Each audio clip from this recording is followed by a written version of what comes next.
ವೀಕ್ಷಕರೇ ನಮಸ್ಕಾರ. Jeet media network YouTube ವಾಹಿನಿಯ ವಿಶೇಷ ವಿಡಿಯೋ ನೋಡೋದಕ್ಕೆ ನಿಮಗೆಲ್ಲ ಸ್ವಾಗತ. 5 ಕವಡೆಗಳನ್ನ ಈ ಸ್ಥಳದಲ್ಲಿಟ್ಟು ರಹಸ್ಯವಾಗಿ ಪೂಜೆ ಮಾಡಿದ್ರೆ ಸಾಕು, ರಾತ್ರೋರಾತ್ರಿ ಅದೃಷ್ಟವೇ ಬದಲಾಗುತ್ತೆ ಅನ್ನೋ ರಹಸ್ಯದ ಮಾಹಿತಿಯನ್ನ ಈ ವಿಡಿಯೋದಲ್ಲಿ ನಾನು ನಿಮಗೆ ತಿಳಿಸ್ಕೊಡ್ತಾ ಇದ್ದೀನಿ. ಹಾಗೇನೆ ಈ ವಿಡಿಯೋಗೆ ಈಗಲೇ ಒಂದು ಲೈಕ್ ಕೊಟ್ಟು ವಿಡಿಯೋದ ಕೆಳಗಡೆ ಓಂ ಮಹಾಲಕ್ಷ್ಮಿಯೈ ನಮಃ ಅಂತ ಕಮೆಂಟ್ ಮಾಡೋದಕ್ಕೆ ಮರಿಬೇಡಿ. ಈ ವಿಡಿಯೋನ ನಾವು ಕಥೆಯೊಂದನ್ನ ಹೇಳ್ತಾ ಆರಂಭಿಸ್ತೀವಿ. ಆ ಕಥೆ ಏನಪ್ಪಾ ಅಂತಂದ್ರೆ ಸಮುದ್ರ ಮಂಥನದ ಕಥೆ. ನಿಮ್ಗೂ ಕೂಡ ಈ ಕಥೆ ಗೊತ್ತಿರಬಹುದು. ರಾಕ್ಷಸರು ಮತ್ತು ದೇವಗಣದವರು ಅಮೃತಕ್ಕಾಗಿ ಸಮುದ್ರ ಮಂಥನ ಮಾಡ್ತಿರ್ತಾರೆ. ಆ ಸಂದರ್ಭದಲ್ಲಿ ಕಾರ್ಕೋಟಕ ವಿಷದಿಂದ ಹಿಡಿದು ಇನ್ನೂ ಅತ್ಯಮೂಲ್ಯ ಅಷ್ಟೇ ಚಿತ್ರವಿಚಿತ್ರ ಜೀವಗಳು, ರತ್ನಗಳು ಸಮುದ್ರದ ಗರ್ಭದಾಳದಿಂದ ಹೊರಗೆ ಬರ್ತಾ ಹೋಗುತ್ತೆ. ಹಾಗೆ ಹೊರಬಂದ ವಸ್ತುಗಳಲ್ಲಿ 14 ಬಗೆಯ ಆಭರಣಗಳು ಕೂಡ. ಅದೇ ಆಭರಣದಲ್ಲಿ ಅಪರೂಪದ ಕವಡೆಯಂತಿರುವ 5 ಮುಖದ ಶಂಖವೂ ಒಂದಾಗಿತ್ತು. ಇದೇ ಕವಡೆ ಮಹಾಲಕ್ಷ್ಮೀ ದೇವಿಗೆ ತುಂಬಾ ಪ್ರಿಯವಾದ ವಸ್ತು. ತಂತ್ರಶಾಸ್ತ್ರದಲ್ಲೂ ಕವಡೆ ಶಕ್ತಿಯನ್ನ ಹೇಳಲಾಗಿದೆ. ಇದೇ ಕವಡೆಗೆ ತಾಯಿ ಮಹಾಲಕ್ಷ್ಮಿಯನ್ನ ಅಯಸ್ಕಾಂತದಂತೆ ಹಿಡಿದಿರುವ ಶಕ್ತಿ ಇದೆ ಅಂತಾನೂ ಹೇಳಲಾಗಿದೆ. ಹಾಗಂತ ಕವಡೆಯನ್ನ ಮನೆಯಲ್ಲಿಟ್ಬಿಟ್ರೆ ಮಹಾಲಕ್ಷ್ಮಿ ಪ್ರಸನ್ನಳಾಗೋದಿಲ್ಲ. ಬದಲಾಗಿ ಕೆಲ ಮಂತ್ರಗಳನ್ನ ಹೇಳ್ತಾ ಪೂಜೆಯನ್ನ ಮಾಡಬೇಕು. ಆ ಮಂತ್ರ ಯಾವುದು, ಹಾಗೇನೆ ಯಾವ ರೀತಿಯಾಗಿ ಕವಡೆಯನ್ನ ಇಟ್ಟು ಪೂಜೆ ಮಾಡಬೇಕು ಅನ್ನೋದನ್ನ ಈ ವಿಡಿಯೋದಲ್ಲಿ ಹೇಳ್ತಾ ಇದ್ದೀವಿ. ಹಾಗಾಗಿ ವಿಡಿಯೋನ ಕೊನೆ ತನಕ ನೋಡಿ. ಕವಡೆ ಶಾಸ್ತ್ರ ಹೇಳೋದನ್ನ ನೋಡಿದಿರಾ? 7ರಿಂದ 8 ಕವಡೆನ ಕೈಯಲ್ಲಿ ಹಿಡ್ಕೊಂಡು ಮಂತ್ರ ಹೇಳಿ ಅದನ್ನ ಹಾಕ್ತಾರೆ. ಆ ನಂತರ ಏನೇನೋ ಲೆಕ್ಕಾಚಾರ ಹಾಕಿ ನಿಮ್ಮ ಸಮಸ್ಯೆ ಏನು, ಅದಕ್ಕೆ ಪರಿಹಾರ ಏನು ಅನ್ನೋದನ್ನು ಜ್ಯೋತಿಷಿಗಳು ಹೇಳ್ತಾರೆ. ಕವಡೆ ಅಂದ್ರೆ ಸಾಮಾನ್ಯ ಅಂತ ಅನ್ಕೊಳ್ಬೇಡಿ. ಇದೇ ಕವಡೆಗಳು ನಿಮ್ಮ ಜೀವನದಲ್ಲಿರೋ ಅದೆಷ್ಟೋ ಸಮಸ್ಯೆಗಳನ್ನ ನಿರ್ನಾಮ ಮಾಡಿಬಿಡುವಂತಹ ಶಕ್ತಿ ಹೊಂದಿದೆ. ಅಷ್ಟೇ ಅಲ್ಲ, ವಿಧಿವತ್ತಾಗಿ ಪೂಜೆ ಮಾಡಿದ್ದೇ ಆದಲ್ಲಿ ಲಕ್ಷ್ಮೀದೇವಿ ಖುಷಿಯಾಗಿ ನಿಮ್ಮ ತಲೆ ಮೇಲೆ ಕೈಯಿಟ್ಟು ತಥಾಸ್ತು ಅಂದ್ರೆ ಸಾಕು, ಜೀವನ ಪರ್ಯಂತ ಸುಖದ ಸುಪ್ಪತ್ತಿಗೆಯಲ್ಲೇ ಕಳೆದು ಬಿಡ್ತೀರಾ. ವೀಕ್ಷಕರೇ, ನಿಮಗ್ ಗೊತ್ತಿರ್ಲಿ, ಈ 5 ಕವಡೆಯನ್ನ ಎಲ್ಲೆಲ್ಲಿ ಪೂಜೆ ಮಾಡಲಾಗುತ್ತೋ ಅಲ್ಲೆಲ್ಲ ಯಾವುದೇ ನಕಾರಾತ್ಮಕ ಶಕ್ತಿ ಇದ್ರೂ ಅಲ್ಲಿಂದ ನಕಾರಾತ್ಮಕ ಶಕ್ತಿ ದೂರ ಹೋಗ್ಬಿಡುತ್ತೆ. ಅಷ್ಟೇ ಅಲ್ಲ, ಅಲ್ಲಿ ಸಕಾರಾತ್ಮಕ ಶಕ್ತಿ ಆವರಿಸ್ಕೊಂಡ್ಬಿಡುತ್ತೆ. ಇಷ್ಟು ಶಕ್ತಿಯುಳ್ಳ ಈ ಕವಡೆ ಪೂಜೆಯನ್ನ ಹೇಗ್ ಮಾಡಬೇಕು ಅನ್ನೋದನ್ನ ತಿಳ್ಕೊಳ್ಳೋದು ಕೂಡ ಮುಖ್ಯ ಆಗುತ್ತೆ. ಮೊದಲಿಗೆ ನಿಮ್ ಕೈಯಿಂದ ಅನಾವಶ್ಯಕ ಖರ್ಚಾಗ್ತಾ ಇದೆಯಾ, ಅದಕ್ಕೆ ಹೇಗ್ ಬ್ರೇಕ್ ಹಾಕ್ಬೇಕು ಅನ್ನೋದನ್ನ ತಿಳ್ಕೊಳ್ಳೋಣ. ಒಮ್ಮೆ ಮಾಡಿ ನೋಡಿ ಹೇಗೆ ನಿಮ್ಮ ಖರ್ಚಿನ ಮೇಲೆ ಕಂಟ್ರೋಲ್ ಸಿಗ್ತಾ ಹೋಗುತ್ತೆ ಅಂತ. ಅಷ್ಟೇ ಅಲ್ಲ, ನಿಮ್ಮ ಪರ್ಸ್ ಸದಾ ಗರಿ ನೋಟ್ನಿಂದ ತುಂಬ್ತಾನೆ ಇರುತ್ತೆ ನೋಡಿ. ಅಷ್ಟಕ್ಕೂ ಈ ಉಪಾಯ ಅಂತಿಂತ ಉಪಾಯ ಅಲ್ಲ. ಈ ಕವಡೆ ಉಪಾಯ ಮಾಡಬೇಕು ಅಂತಂದ್ರೆ ಮೊದಲಿಗೆ ಮಾರುಕಟ್ಟೆಯಲ್ಲಿ ಸಿಗುವಂತಹ ಕೆಲ ಕವಡೆಯನ್ನ ತಗೊಂಡ್ ಬನ್ನಿ. ಎಲ್ಲಿ ಸಿಗುತ್ತೆ ಅಂತ ಗೊತ್ತಿಲ್ಲದೆ ಇದ್ರೆ ಆನ್ಲೈನಲ್ಲೂ ಕವಡೆಯನ್ನ ಖರೀದಿ ಮಾಡಬಹುದು.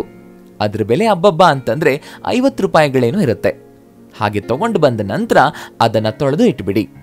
ಶುಕ್ರವಾರದ ದಿನದಂದು ಈ ಕವಡೆ ಉಪಾಯ ಮಾಡಿದ್ರೆ ಉತ್ತಮ. ಕಾರಣ ಅದೇ ದಿನ ಲಕ್ಷ್ಮಿ ಭೂಮಿಯ ಸುತ್ತ ಸಂಚಾರ ಮಾಡ್ತಾಳೆ ಅನ್ನೋ ನಂಬಿಕೆ ಇದೆ. ಶುಭ ಶುಕ್ರವಾರ ಲಕ್ಷ್ಮಿಯ ದಿನವಾಗಿದ್ರಿಂದ ಇದೇ ದಿನ ಈ ಉಪಾಯವನ್ನ ಮಾಡಿ.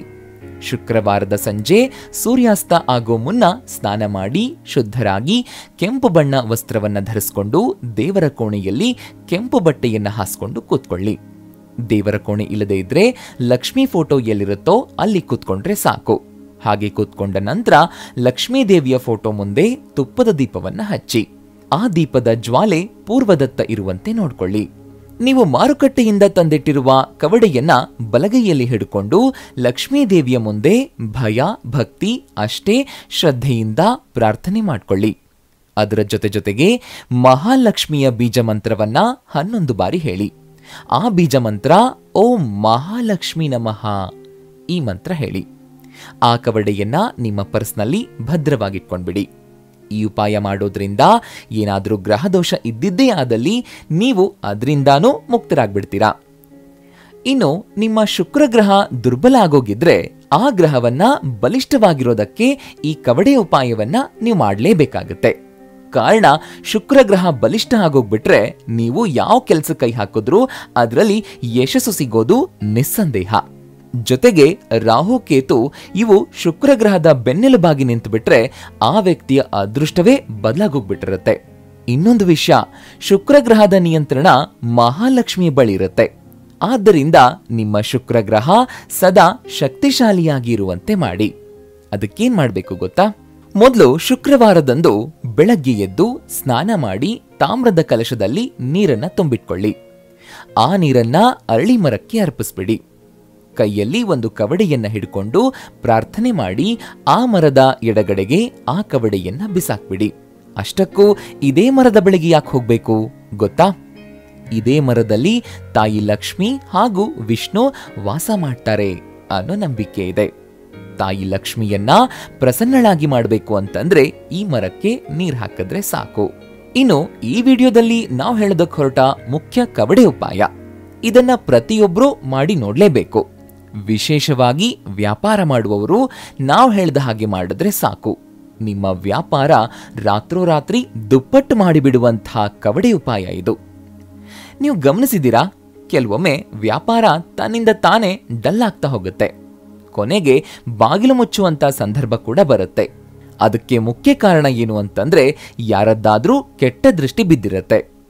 ಅದಕ್ಕೆ ನೀವೇನ್ ಮಾಡಬೇಕು ಅಂತಂದ್ರೆ ಯಾವುದಾದ್ರೂ ಒಂದು ಶುಕ್ರವಾರದಂದು ಬ್ರಾಹ್ಮಿ ಮುಹೂರ್ತದಲ್ಲಿ ಎದ್ದು ಸ್ನಾನ ಎಲ್ಲ ಮುಗಿಸ್ಕೊಂಡು ಶುದ್ಧವಾದ ಕೆಂಪು ಬಣ್ಣದ ವಸ್ತ್ರವನ್ನ ಧರಿಸಿ ಹಾಗೆಯೇ ಕೆಂಪು ಬಣ್ಣದ ಬಟ್ಟೆಯಲ್ಲಿ 5 ಕವಡೆಯನ್ನ ಇಟ್ಕೊಂಡು ಮಹಾಲಕ್ಷ್ಮಿ ದೇವಸ್ಥಾನಕ್ಕೆ ಹೋಗಿ. ದೇವಸ್ಥಾನಕ್ಕೆ ಹೋಗದೆ ಮನೆಯಲ್ಲಿಯೇ ಇದ್ದು ಮಾಡಿದ್ರೆ ನೀವು ಮಾಡಿದ್ದೆಲ್ಲವೂ ಕೂಡ ವ್ಯರ್ಥ ಆಗೋಗುತ್ತೆ. ಆದ್ರಿಂದ ದೇವಸ್ಥಾನಕ್ಕೇನೆ ಹೋಗಿ ಈ ಪೂಜೆಯನ್ನ ಮಾಡಬೇಕು. ದೇವಸ್ಥಾನದಲ್ಲಿ ತಾಯಿ ಮಹಾಲಕ್ಷ್ಮಿ ಮೂರ್ತಿಯ ಮುಂದೆ ತುಪ್ಪದ ದೀಪವನ್ನ ಹಚ್ಚಿಟ್ಟು ನೀವು ಕೆಂಪು ಬಟ್ಟೆಯಲ್ಲಿ ಕಟ್ಕೊಂಡು ತಗೊಂಡು ಹೋಗಿದ್ದಂತಹ ಆ ಕವಡೆಯ ಗಂಟನ್ನ ಇಟ್ಟು ತಾಯಿ ಲಕ್ಷ್ಮಿಯ ಎಡಗಾಲಿಗೆ ಸ್ಪರ್ಶ ಮಾಡಿಸಿ ಪ್ರಾರ್ಥನೆ ಮಾಡ್ಕೊಳ್ಳಿ. ನಿಮಗಾಗಿರೋ ನೋವು, ಸಂಕಟ, ಸಮಸ್ಯೆಯನ್ನ ಹೇಳ್ಕೊಳ್ಳಿ. ಆ ನಂತರ ಆ ಕವಡೆ ಗಂಟನ್ನ ತಗೊಂಡು ನೇರವಾಗಿ ನೀವು ವ್ಯಾಪಾರ ಮಾಡುವಂತಹ ಸ್ಥಳಕ್ಕೆ ಬನ್ನಿ. ಅಲ್ಲಿ ಯಾರ ಕಣ್ಣಿಗೂ ಕಾಣದಂತೆ ಇಟ್ಬಿಡಿ. ಆಗ ನೋಡಿ ನಿಮ್ಮ ವ್ಯಾಪಾರ ಯಾವ ರೀತಿ ವೃದ್ಧಿಯಾಗ್ತಾ ಹೋಗುತ್ತೆ ಅಂತ.